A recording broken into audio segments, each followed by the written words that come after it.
Demolidor Renascido, ou Demolidor Born Again, chegou com tudo no Disney+. E galera, eu sou obrigado a dizer que ele está sendo um abraço para os fãs de HQ, ele está sendo um abraço para os fãs, né, da série da Netflix e principalmente para os fãs do CM. Então, editor, roda a vinheta pra gente trocar essa ideia com a galera.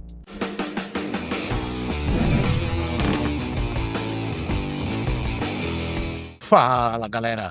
Tudo na boa?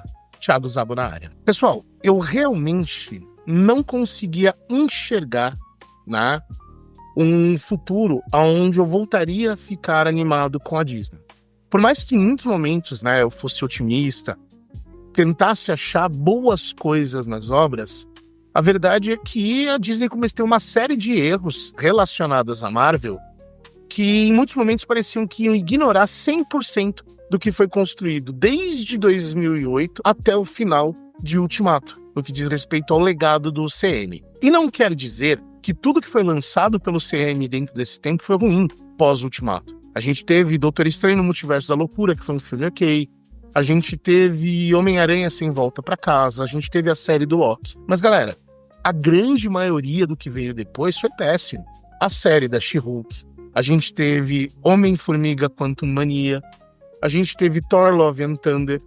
Fora os outros filmes que entregaram coisas ruins, ficou coisa perdida. Então, assim, estava difícil. Excesso de discursos sociopolíticos, lacração, e, cara, não tava legal. E obras como Shang-Chi e até mesmo Pantera Negra Wakanda Forever, elas foram, no máximo, ok, assistíveis. E embora a gente tentasse ser otimista, cara, a Disney não tava entregando o que entregou na fase 1, 2 e 3. Tá? A gente vem falando isso aqui há muito tempo. Até parece repetitivo, mas é verdade. Cinemas vazios, filmes flopando, filmes até não se pagando.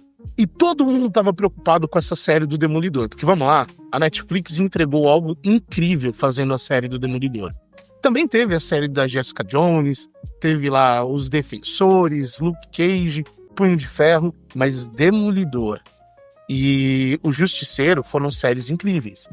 E a Disney, quando pegou isso pra fazer, a gente ficou se perguntando, cara, será que vai acontecer? Será que vai ser bom? Será que faz sentido insistir nisso?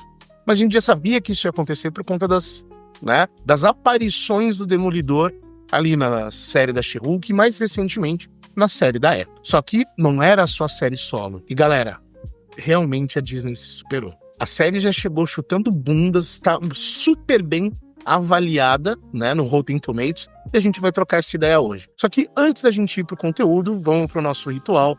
Já deixa o like, compartilha com os amigos e deixa uma mensagem pra gente, que isso ajuda a movimentar o algoritmo.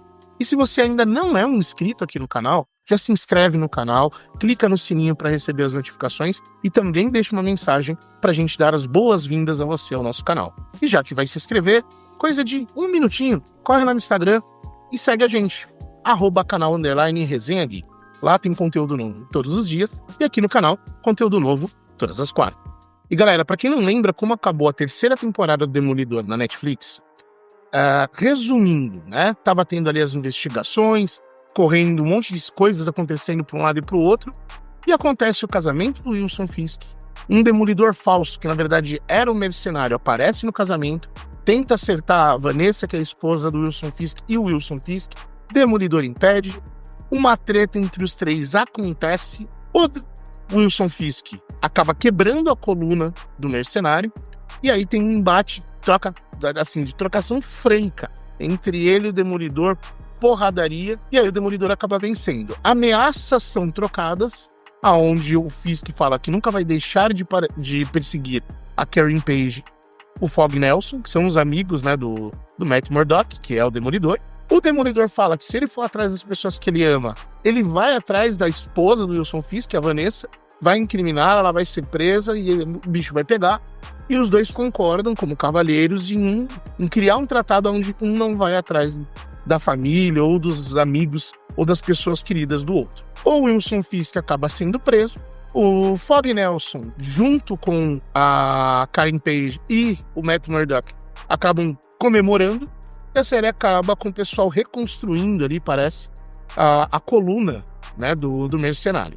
A série acaba aí. E aí a gente entra em como começa Demolidor Born Again. E galera, assim, o primeiro episódio inteiro é maravilhoso. A série começa apresentando pra você um pouco da cidade, assim, né, num momento noturno. Acaba mostrando pra gente um pouquinho de Hell's Kitchen, mostra um pouco do que tá acontecendo, algumas notícias e tal. E assim como acaba com os 3 personagens, né, Demolidor, Peggy e Fogg, tomando uma cervejinha, mostra os 3 saindo de um escritório e indo pra um happy hour, um barzinho também. O Matt tá trocando ideia com a Karen, rola ali um flerte dos dois, e aí, né, o pessoal que assistiu a primeira e a segunda temporada vai entender. O Fogg tá ali meio que chavecando uma mulher ali no balcão do boteco, tá tudo certo. Aí o Fogg recebe um telefonema, precisa sair, e o Matt começa a ouvir, né, com sentido de audição apurada que ele tem, começa a ouvir, entende que tem algumas coisas erradas, pega ali uma conversa estranha, vai lá, conversa com o Fogg fala, não, tô protegendo uma pessoa, tal, mas a pessoa tá com medo e tudo, e o Demolidor começa a identificar, enquanto eles estão conversando, que no telefone a pessoa tá sendo ameaçada. Só que como tá próximo, né, do lugar onde eles estão, o Demolidor decide sair pra ir lá ajudar. E galera, aqui a gente já tem uma referência muito foda dos quadrinhos. Aqui a gente já começa a ver o Demolidor saltando pela cidade, correndo pelos telhados, fazendo poses, né, no arremesso da corda que ele utiliza. Cara, muito quadrinho. E aí, ele para num local, ele começa a ver, né, começa a ouvir, começa a ver, é maravilhoso. Ele começa a ouvir que o vilão tá se mexendo, tá mexendo na arma e tudo, e ele já identifica que tá com um problema. E aí é onde a gente tem um soco no estômago logo ali no começo. O Fogg toma um tiro, literalmente na frente da Peggy, né, da Paige, na verdade, da Karen Page. Acaba caindo, ela começa a ajudar, ele chega ameaçando, chamando os dois pelo nome, já pra matar, e o Demolidor chega salvando. E, galera, essa cena que acontece agora é absoluto cinema. O Demolidor e o Mercenário começam a sair na mão, o Mercenário tacando lâminas nele, furando ele, os dois saindo na porrada. Só que é um take só.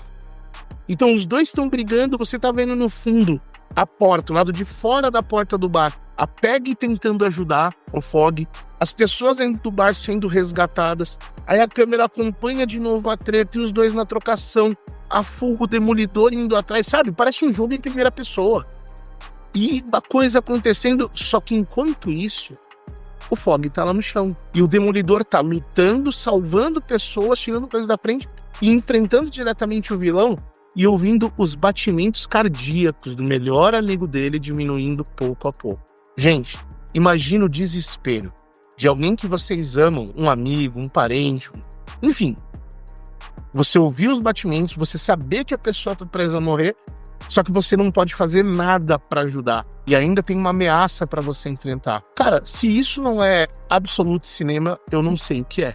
E no final, o Fogg acaba. No final dessa cena, o Fogg acaba de fato morrendo. O Demolidor joga o Mercenário lá de cima, ele cai, né? Morto, tecnicamente. E, assim, a dor do Matt Murdock lá em cima é absurda. E tudo isso em menos de 20 minutos do primeiro episódio. Galera, olha isso. Olha o peso. Isso é maravilhoso. Inclusive, durante a fuga, durante a perseguição do Demolidor pela parte do telhado, tem uma parte onde ele aparece em primeiro plano já com o uniforme e no fundo aparece um vitral. Esse vitral remete exatamente, acho que o editor vai colocar aí na tela para vocês, remete exatamente ao vitral da HQ Demolidor Born Again, entende? Então, assim, é muito semelhante, já é uma enxurrada de referências logo no começo. Depois desse incidente, o Matt já no julgamento do Mercenário tá lá, né? Dá pra ver a dor do Matt, sabe? A forma como ele tá sentindo, a forma como ele se expressa, dá pra ver que ele gostaria, né? Ele fica naquela encruzilhada entre a lei e a justiça que ele gostaria de ter feito. Dá pra ver que ele tá estressado, que ele até comenta isso no julgamento, que quando, né, o Mercenário cai, ele não morreu, mas ele vai ver a justiça sendo feita pelas mãos né, do Código Penal americano. E aí ele sente a hora que a Peggy, eu não sei porque eu tô com a Peggy na cabeça, do Capitão América. A hora que a Karen Page chega, ele tenta conversar com ela pós-julgamento. Dá pra ver que faz um tempo que eles não se veem, dá pra notar que já faz um tempo que ele não atua como justiceiro noturno e que ele tá deixando, né, a lei trabalhar e não mais fazer justiça com as próprias mãos. Essa morte do Fogg, ela também acontece nos quadrinhos, só que nos quadrinhos, né, o Matt Murdock tá preso, tanto é que ele até vai no funeral do Fogg com uma algema nas mãos, né, é bem interessante, bem forte isso nos quadrinhos, só que aqui eu acho que eles mudaram o enredo, né, até para combinar um pouco mais com a história e afins. Vocês estão ouvindo alguns barulhos, é que por alguma razão estão soltando fogos aqui perto da minha casa, eu não faço a menor ideia do porquê. Mas dá pra ver o sentimento do Matt. Agora ele voltou a morar sozinho, ele que tá assumindo 100% ao escritório de advocacia, tá em parceria com um policial que também estava presente na morte do Fogg. Então assim, ele tá vivendo uma vida normal. E é aqui que a gente já tem o Rei do Crime de volta à cidade, né? Aparentemente, a Vanessa, esposa dele, que lá na série da Netflix, a gente já tinha visto que ela estava se envolvendo um pouco mais com o submundo. Quando corta para essa parte do Rei do Crime, já mostra a Vanessa em reunião com bandidos. E não vamos esquecer que a gente teve ali, né, o Rei do Crime aparecendo em Gavião Arqueiro, né, na série do Gavião Arqueiro, e também mais recentemente na Echo, onde ele era mentor da Echo, tomou um tiro na cara e afins. E quando a gente tem o bate-papo entre o Matt Murdock e o Wilson Fisk, né, por conta da eleição, né, do que o Wilson Fisk vai concorrer para se tornar prefeito de Nova York, rolam muitas alfinetadas entre eles. Então tem o Rei do Crime falando a respeito de que ele tentou mentorar uma pessoa, aí o Matt fala, pô, mas essa pessoa não te deu um tiro na cara? Ele, me deu. Aí os dois começam a conversar, pô, faz tempo que eu não te vejo, o Rei do Crime eu não achei totalmente desagradável reencontrar você. E o Rei do Crime já deixa claro. O Rei do Crime. Eu falei Rei do Crime. E o Rei do Crime já deixa claro que ele não tem nada a ver com o que aconteceu com o Fogg. Ele está mantendo a palavra dele. Isso é verdade? A gente vai saber um pouco mais adiante na série. Pode ser que ele manteve a palavra, mas a Vanessa não. A gente sabe que o Fogg morreu e que foi o mercenário que matou. Mas até agora a gente não sabe por quê, nem se houve alguém que mandou. Então isso provavelmente vai ser revelado. Os dois trocam farpas, renovam uma nova ameaça um pro outro. Demolidor fala, cara, beleza, você vai concorrer a prefeito. Acredito que as pessoas são passíveis de mudança. Só que se você fizer merda, eu vou atrás de você. E o Rei do Crime já fala, olha, se por um acaso você voltar com as suas atividades de vigilante, eu também vou correr atrás de você, porque Nova York não vai tolerar isso. Galera, isso vai muito de encontro com a HQ Reinado Diabólico, onde o Fisk, sim, se torna prefeito de Nova York, né? Ele começa a agir contra os vigilantes. A polarização entre pessoas que são a favor de vigilantes e contra, que a gente vê na série, também aconteceu nos quadrinhos. Só que o Fisk toca o terror em Nova York, sabe? Ele faz coisas absurdas, ao ponto de usar até os Thunderbolts para caçar heróis e vigilantes. E não vamos esquecer que em maio de 25 tá previsto para estrear o filme dos Thunderbolts. Então será que em algum momento vai ter, né, um cruzamento entre, né, essas HQs? E um outro ponto, a série se chama Born Again, né, ou o Renascido, não só por conta dos quadrinhos, mas é porque é o Demolidor renascendo o que antes era Netflix dentro da Marvel. Então é uma metáfora muito interessante, mas logo no começo já dá pra gente ver que não é o único arco que tá sendo adaptado dentro dessa série, porque afinal de contas a gente viu Tigre Branco, né, que defendeu ali o cara dos policiais e agora tá sendo acusado de assassinato, e o Matt vai defendê-lo, e a gente já falou sobre o Tigre Branco num outro vídeo que a gente fez sobre o Demolidor, onde a gente trouxe teorias. Inclusive, o editor vai deixar em algum lugar aqui no card para vocês acompanharem. Só que ele também apresenta pra gente esse novo vilão, que é o Muse, que inclusive é o cara que pede pra esse novo par romântico do Demolidor, que essa doutora Glenn, aquele cara que pede pra ela atendê-lo, ele é esse vilão Muse, que é um sociopata, entendeu? Bem, como é que eu posso descrever pra vocês? Ele é bem perturbado, tá? E ele faz artes, pintura de artes com o sangue das vítimas dele. Então a gente já vai ver um pouco desse vilão um pouco mais adiante, tá? Mas esse bate-papo entre o Fisk e o Murdock nos traz muitas coisas interessantes. Primeiro, continua a química entre o Charlie Cox, que faz o Demolidor, e o Vincent D'Onofrio, que faz, né, o Wilson Fisk. Continua existindo essa química de atuação entre os dois. O diálogo dos dois, o como os dois se expressam. Gente, parece que eu tô assistindo literalmente a continuação direta da Netflix. Não perdeu em nada em relação à qualidade, em relação às interpretações. Nem parece, né, que já passou tanto tempo desde a última temporada do Demolidor na Netflix pra cá. As atuações são maravilhosas, sem contar a fotografia da série, as cenas de luta, as cenas de ação, tá maravilhoso. Tem um pouco que melhorar no que diz respeito ao CGI, né?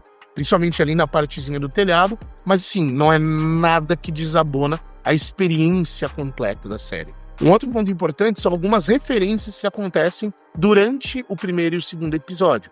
A conversa do Demolidor com a Doutora Glenn tem até uma parte onde ele menciona, né? Recentemente eu estive no Queens. E, galera, não sei se vocês lembram, no final de Homem-Aranha Sem Volta pra Casa, o Peter Parker pede pro Doutor Destino fazer com que todas as pessoas esqueçam que o Peter Parker é o Homem-Aranha. Então, literalmente, o Matt não lembra que ele estava na casa do Peter Parker em Sem Volta pra Casa. Ele não lembra, né, dessa interação com o Homem-Aranha. Ele lembra que ele estava no Queens, mas eu não lembro o que ele estava fazendo. Isso eu achei maravilhoso, essa ligação direta com a série da Netflix, com o filme do Homem-Aranha. Isso é muito bom. Finalmente a Disney está começando acredito eu, que esteja começando a achar um caminho, tá? Uma outra coisa legal que a gente vê é esse processo do Wilson Fisk nos primeiros dias como prefeito. Pro Matt Murdock, na conversa ali, aquela parte da conversa na lanchonete, ela traz muita coisa interessante que faz com que a gente fique de olho. Embora ele tenha falado pro Matt que ele está se tornando prefeito pelo povo de Nova York, que ele não, o rei do crime não existe mais, aqui é o Wilson Fisk tentando se redimir, mas, gente, não durou um episódio e meio para ele já ir lá e acabar ameaçando a família de um chefe de polícia, entende? Então, assim, não daria a impressão que ele tentou. Então, isso também remete muito ao tipo de prefeito que Nova York vai ter. Outra coisa, essa promessa à caça dos vigilantes e a polarização do povo na rua também remete a uma coisa importante. A gente pode ver outros vigilantes aparecendo nessa série. Além do Tigre Branco e do Matt, pode ser que a gente veja a volta do Justiceiro, e eu acredito que isso sim vai acontecer. Pode ser que a gente veja em algum momento ou a Jessica Jones ou o Luke Cage. Punho de Ferro, acredito que não. Pode ser que a gente veja em algum momento alguma participação do Homem-Aranha, espero eu que sim, ou até mesmo da própria She-Hulk. Só espero que eles melhorem aquele CGI antes de trazer ela pra série. Mas eles podem trazer a atriz para ter um papo com o Matt. Então, acho que vai funcionar. Então, pode ser que a gente esteja vendo o início, né, desse universo urbano da Marvel, só que agora realmente dentro do MCU. Inclusive, o Demolidor tem uma participação muito importante em diversos arcos das HQs. Então pode ser que a gente veja isso também nos próximos filmes da Marvel. Uma participação mais assídua e, quem sabe, ver o Homem-Aranha trabalhando junto com o Demolidor. Galera, isso seria um sonho. Isso acontece muito nos quadrinhos. Embora os dois participem sim dos Vingadores, embora sim eles estejam imersos enfrentando ameaças cósmicas e afins, eles são heróis urbanos. O Homem-Aranha não é chamado de amigão da vizinhança à toa.